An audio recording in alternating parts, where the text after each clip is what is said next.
అందరికీ వందనాలు. దేవుడు మిమ్మల్ని మీ కుటుంబాలు దీవించును గాక.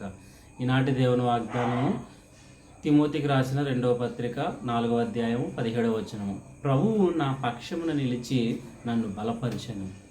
దేవుని వాక్య ప్రకారం మనం చూస్తే దేవుడు ఏమై ఉన్నాడని తెలియజేస్తున్నాడంటే, దేవుడు మన పక్షాన నిలిచి, అనగా మన ప్రక్కన నిలిచి మనకి బలాన్ని దయచేసే దేవుడని, మనల్ని బలపరిచే దేవుడై ఉన్నాడు. దానియేలును మనం చూసినట్లయితే సింహాల బోనులో వేసినప్పుడు, ఒంటరిగా మిగిలిపోయినప్పుడు అతడు బలహీనమైపోయిన పరిస్థితి అండి. సింహాల బోనులో వేయబడడం అంటే ఇంకా మరణానికి చేరువైపోవడమే. అలాంటి స్థితిలో దేవుడు ఆయన ప్రక్కన నిలిచి మరి దానియేలును బలపరిచాడండి. ఈరోజు సింహపు బోను లాంటి శ్రమలు నీ మీదకు రావచ్చు, శత్రువులు నీ మీదకి రావచ్చు, పరిస్థితులు నీ మీదకి రావచ్చు. కానీ దేవుడు నీ పక్కన నిలిచి నేను బలపరిచే దేవుడే ఉన్నాడు.